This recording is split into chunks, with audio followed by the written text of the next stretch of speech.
As manifestações populares que por cerca de 2 meses movimentaram o país foram pauta de discussão entre magistrados, profissionais da área do direito e estudantes. Acompanhe o resultado de uma ampla rodada de conversa. Seguiremos denunciando todos os vícios! Os protestos que ainda ocorrem no Brasil afora foram pauta de uma roda de conversas que contou com a participação de diversos magistrados capixabas. Os temas na roda de conversas abordaram a criminalização dos movimentos sociais, o formato das manifestações, bem como os atos de vandalismo que acabam com a legitimidade da participação popular. Eu acho que os movimentos sociais não podem perder as suas forças. E a gente vê que, às vezes, alguns excessos ocorrem e esses excessos vão contra os interesses de toda a sociedade, quando enfraquecem esses movimentos. A sociedade, de repente, um dia tem 100 mil pessoas na rua, acreditando realmente e querendo todas as mudanças, mas quando veem que estão tendo excesso, as pessoas falam, não vamos mais participar em razão dos excessos. E isso vai enfraquecendo o movimento. Ou seja, 100 mil pessoas têm muito mais peso do que 150, 200 pessoas. Então a gente tem que preocupar e trazer a reflexão para aquelas pessoas que sempre pensam que não existe movimento sem violência, não existe movimento, não tem sucesso se não tiver isso, trazer uma reflexão justamente para buscar o equilíbrio e a efetividade. Estimular o debate sobre os últimos movimentos sociais ocorridos em todo o país. Essa foi a proposta da Faculdade de Direito de Vitória ao promover o evento Vem para o Debate, que abordou em 17 temas assuntos ligados ao direito, sociedade e Estado.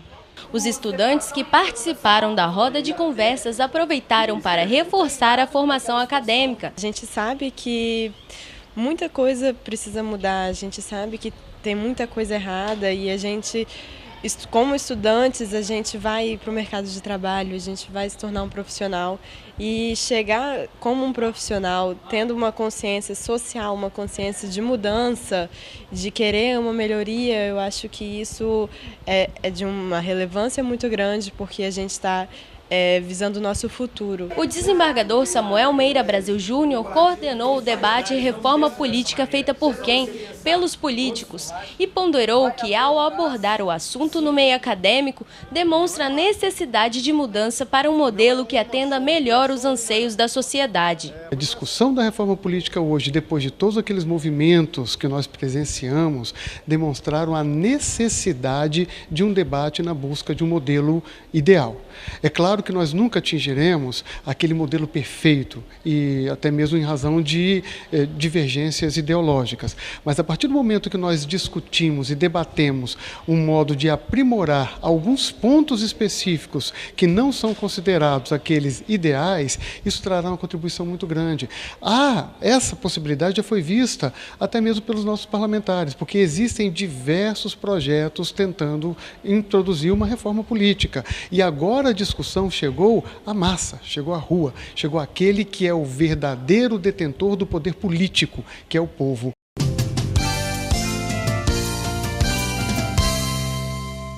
Em duas decisões de destaque essa semana, o Tribunal de Justiça do Espírito Santo se coloca ao lado da sociedade. Na primeira, uma criança de 7 anos foi diagnosticada 4 vezes equivocadamente por médicos da rede credenciada de um plano de saúde como portadora de problemas alérgicos. Entretanto, a criança foi levada para uma consulta em São Paulo que constatou o tipo de câncer leucemia linfóide aguda.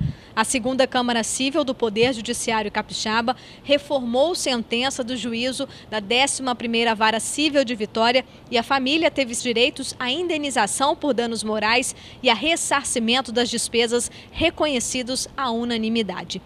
Em uma outra decisão, a segunda Câmara Cível do Tribunal de Justiça do Espírito Santo manteve a pena de detenção por 5 anos em regime inicial semiaberto para um homem condenado por lesão corporal, ameaça e crime continuado nos moldes da Lei Maria da Penha. A sentença confirmada foi proferida pelo juízo da 3ª Vara Criminal de Cachoeiro de Itapemirim, Evandro Alberto da Cunha.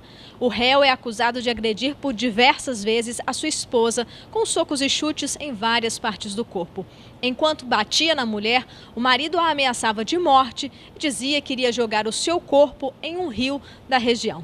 Essas e outras decisões você acompanha no site do Poder Judiciário Capixaba, no endereço www.tjs.jus.br. E o quadro calendário da programação da TV Justiça Espírito Santo homenageia os economistas. A profissão é comemorada oficialmente no dia 13 de agosto. No dia 13 de agosto é comemorado o Dia do Economista, pois foi nesta data, em 1951, que o presidente Getúlio Vargas regulamentou a profissão. Se a gente fosse reportar ao século XVIII, né, Adam Smith foi o primeiro economista administrador da história. Então, economia vai tratar disso, é uma ciência que estuda a escassez, né? Uma ciência que trabalha com a administração dos recursos escassos, e o próprio surgimento do capitalismo reflete, rebate na necessidade da própria profissão de economista. O economista tem um papel fundamental, pela formação analítica dele, de conhecimento da conjuntura econômica, todos os aspectos estão ligados à matéria, né, ligada à questão econômica. Então, é fundamental esse conhecimento do economista e essa contribuição para a justiça traçar os seus rumos, né? Ser economista não é tarefa simples. É preciso entender de matemática, história, sociologia, direito, administração. Aqui no Tribunal de Justiça do Espírito Santo, eles são peças-chave para planejamento, gestão estratégica, finanças e execução orçamentária. A gente aqui tem algumas especificidades onde também a atividade de economia, né, do economista é bem-vinda, como, por exemplo, aqui mesmo na Secretaria de Finanças, as proposições de cálculos de reajustes, né, com os nossos fornecedores, recomposição de equilíbrio econômico-financeiro, a própria elaboração dos cálculos de multas, no caso de processos de penalização, conforme dispõe a legislação. Então, isso tudo são atividades que os economistas, né, podem desenvolver. Calcular, planejar, analisar e agir. Esses são verbos típicos da profissão. E quanto mais desafio, mais gosto pela atividade. Essas questões elas vão se somando, né, à experiência de vida também, a forma como você apropria, né, a informação. Então, eu gosto muito. Eu fui procurar estágio, vagas de estágio. Aí fui lá no centro que tratava de curso de estágio, né, e vi lá, dentre as possibilidades, uma vaga de economista no Poder Judiciário. Eu falei, o que será que faz um economista dentro da Justiça, no Poder Judiciário?